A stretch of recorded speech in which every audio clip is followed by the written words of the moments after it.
السلام عليكم ورحمة الله وبركاته. ازيكم عاملين ايه؟ يا رب تكونوا بخير. النهارده هنكمل مع بعض كورس السي اس اس وهنتكلم عن البوزيشن في السي اس اس. تمام كده؟ طيب ايه المقصود بالبوزيشن في السي اس اس؟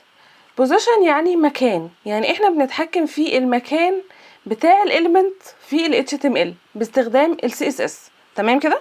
ايه انواع البوزيشن عندنا في السي اس اس؟ اول واحد عندنا حاجة اسمها static. تاني واحد عندنا حاجة اسمها relative. التالت حاجة اسمها absolute. وبعد كده في عندنا fixed وفي عندنا sticky. ده كده الخمس انواع من انواع البوزيشن في ال CSS. احنا النهارده هنتكلم عن اول 3 انواع، والفيديو اللي جاي ان شاء الله هنتكلم عن النوعين التانيين، بس عشان الفيديو بس ما يبقاش معانا طويل. اول حاجة الستاتيك، وده الديفولت بتاع اي element. زي ما احنا عارفين ال HTML كل element ليه ديفولت فاليو ليه، يعني انت اول لما بتكتبه البراوزر بيبقى فاهم خصائص معينه ليه، فبيظهر لك بالطريقه اللي هو البراوزر عارفه عن الاليمنت ده. عايز تغير في الديفولت فاليوز بتاعه الاليمنت ده، ساعتها بنلجأ ان احنا نروح نستخدم السي اس اس. تمام كده؟ تمام. يبقى ده كده الستاتيك، فمنضطرش ان انت تكتبه الا لو عايز تلغي بقى حاجه تانية. هو كان معمول مثلا هتعمل له اوبشن، مثلا لو مثلا هتعمل له اف كونديشن فانت عايزه مثلا في حاله معينه يبقى ستاتيك، وحاله معينه مثلا ابسوليوت، ايا كان. لو عايز تلعب في الحاجات دي ساعتها هتستخدم الستاتيك، بس باي ديفولت هو انت مش هتكتبه عشان هو الاليمنت هو نازل بيه باي ديفولت. تمام كده؟ طيب تعالوا كده نتكلم عن الريلاتيف. هي بس مكتوبه غلط. الريلاتيف والابسوليوت الاتنين مرتبطين ببعض.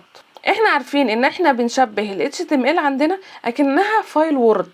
انت على حسب ترتيب التكست اللي انت بتكتبه او ترتيب التاجز اللي انت بتكتبه بيظهر لك في الصفحه. كتبت هيد 1 الاول، بعد كده لينك هيظهر لك الهيد 1 وبعد كده اللينك، زي الوورد بالظبط. تمام كده؟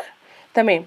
طيب احنا في الوورد لو احنا عايزين نغير مكان كلام هنروح رايحين بالماوس ونروح حاطين الماوس في المكان اللي احنا عايزينه ونروح كاتبين الكلام اللي احنا عايزينه، او ناخد الكلام ده كوبي بيست في المكان اللي احنا عايزينه. طيب الكلام ده هنعمله ازاي في السي اس اس؟ بنكتبه عن طريق الكود. تمام كده؟ فبنروح رايحين نعمل سيلكت للاليمنت، ان احنا مثلا عايزين لازم نحدد له الاليمنت اللي احنا عايزينه. زي ما احنا عارفين هنقول له مثلا الباراجراف دوت مثلا البوزيشن بتاعه انا عايزه اغيره من مكانه، فهروح بالماوس ازاي؟ بالماوس معناها ان انا هروح اكتب كلمه باراجراف مثلا. يعني انا هنا مثلا انا عندي باراجراف. تمام كده؟ انا هنا عندي باراجراف. تمام كده؟ كده هيظهر في البراوزر باراجراف عادي.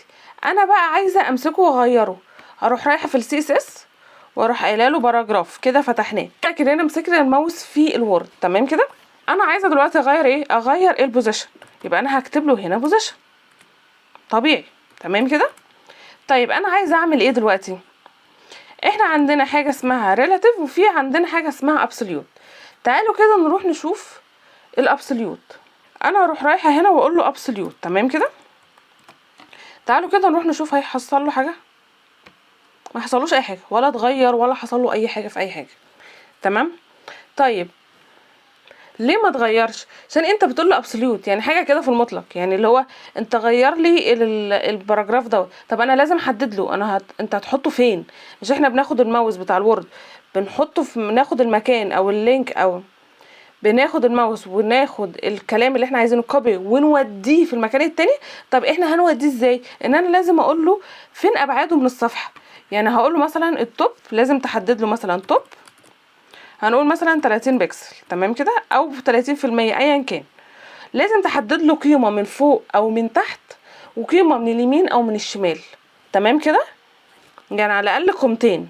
هقول له مثلا رايت علشان يتحرك مكانه خالص بقى عشان يبان 30 بكسل.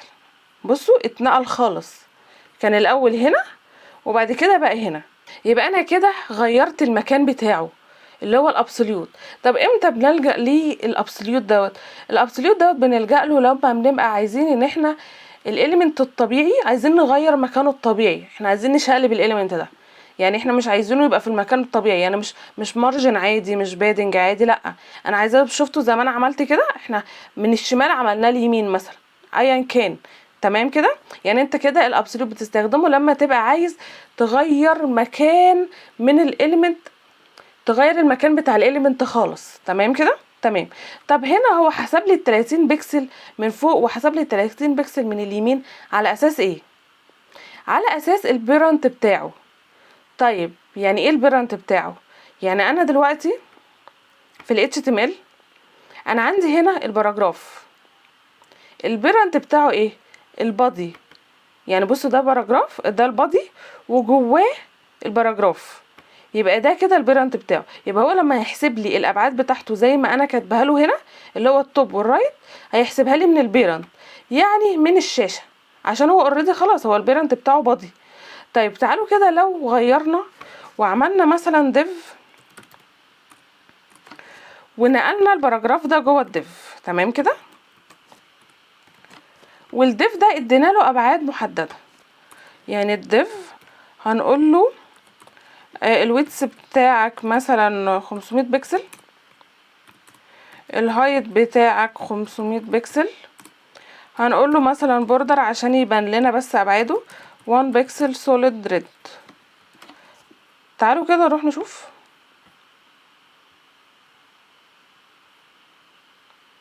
بصوا ده كده، احنا ممكن نقلل بس الهايت شويه،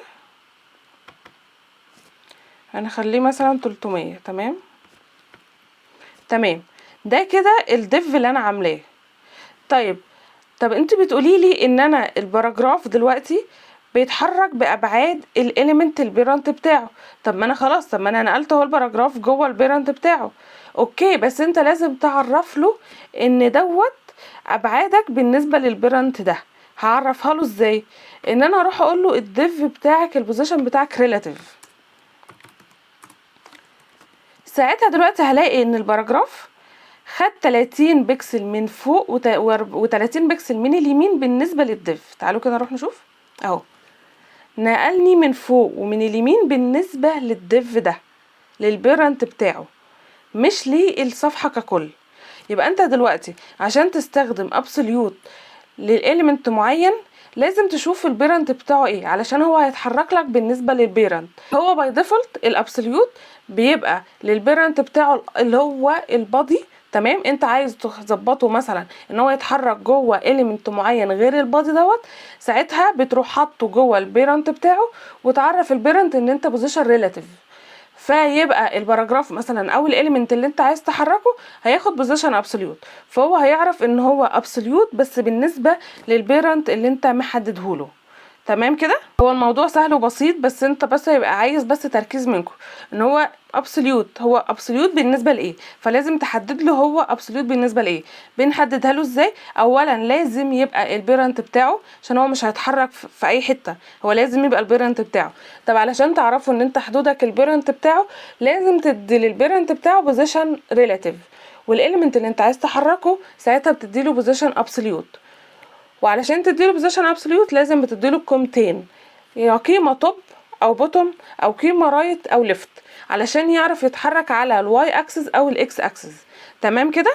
يبقى انت لازم تديله قيمه من الواي اكسس او قيمه من الاكس اكسس علشان يفهم هو هيتحرك ازاي. تمام كده. تمام. يبقى احنا كده اتكلمنا عن اول 3 انواع من انواع البوزيشن في السي اس اس، وعرفنا ان هي الاستاتيك، وده احنا ما بنضطرش ان احنا نكتبه عشان هو باي ديفولت الاليمنت بيجي بيها. تاني حاجة اللي هو الريلاتيف والابسوليوت، وزي ما احنا شرحناها دلوقتي. الفيديو اللي جاي ان شاء الله هنتكلم عن الفيكسد والستيكي، ويا رب يكون الدرس سهل وبسيط، ولو حد عنده اي كومنتس ممكن يكتبها لي تحت وانا هرد عليها ان شاء الله. والسلام عليكم ورحمة الله وبركاته.